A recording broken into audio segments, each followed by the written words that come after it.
Kính thưa quý khách, để cuộc hành trình của chúng ta được thuận lợi, an toàn và đảm bảo quyền lợi cho hành khách đi tàu, Công ty cổ phần vận tải đường sắt tôi xin thông báo một số nội quy đi tàu và quyền lợi của hành khách đi tàu như sau.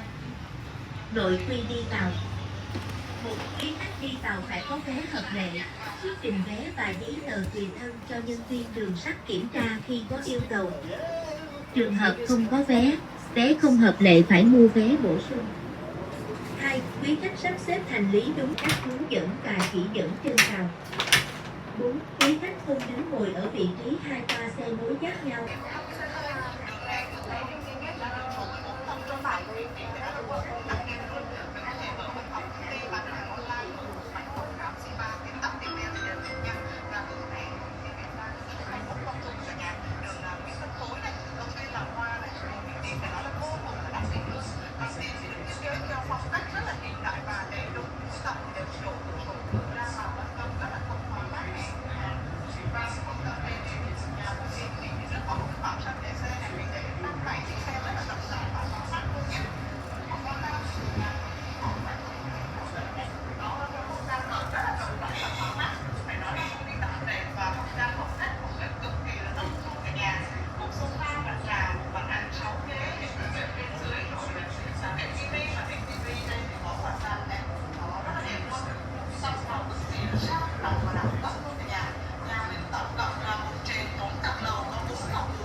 Và hãy nhấc máy alo ngay cho em Hiền nha.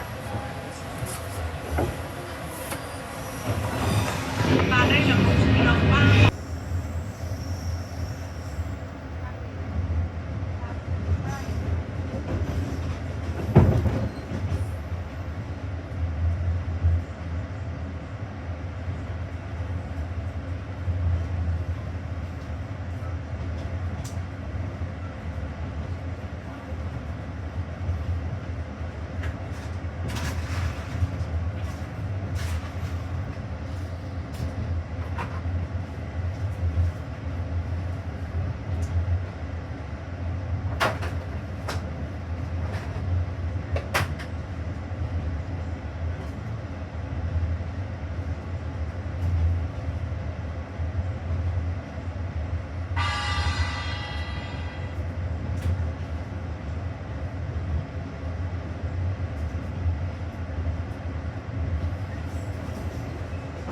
Cà phê bia lon nước ngọt pin pin xúc xích mì tôm nào.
lắm.